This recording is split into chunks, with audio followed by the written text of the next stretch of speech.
உங்கள் எல்லாத்துக்கும் சொல்கிறேன், எதிர்மறை எண்ணமே வாழ்க்கையில் துளியும் இருக்கக்கூடாது. நடக்குமா நடக்காதா சந்தேகம், நடக்கும்டா, நடக்கலையா முருகன் எடுத்துக்கிட்டேன் அவ்வளோதான், விட்டுரு, அடுத்த வேலைக்கு போயிடணும். சும்மா அதையே போட்டு தொங்கிக்கிட்டே இருக்கக்கூடாது. சில பேர் வீட்டில் ஒரு செத்த எலி இருக்குன்னா என்ன பண்ணுவீங்க? அப்படியே வச்சுருப்பீங்களா? என்ன பண்ணுவோம்?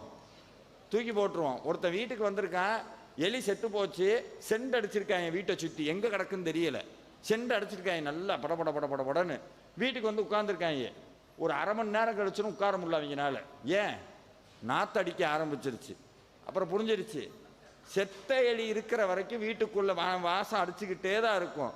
நம்மளுடைய கடந்த கால வாழ்க்கையும் கடந்த கால எண்ணங்களும் செத்த எலி தான். அதை உள்ளே சுமந்துக்கிட்டு இருக்கிற வரைக்கும் நாற்றம் அடிச்சுக்கிட்டே தான் இருக்கும். எப்போ தூக்கி அப்படி வீசுகிறோமோ அப்போவே வாழ்க்கை சந்தோஷமாக இருக்கும். சில பேர் அதை நான் அப்போவே அப்படி இருந்திருந்தா நல்லா இருந்திருப்பேன், அப்போவே அப்படி இருந்தால் நான் அப்போவே அதான் படிக்கலைல்ல.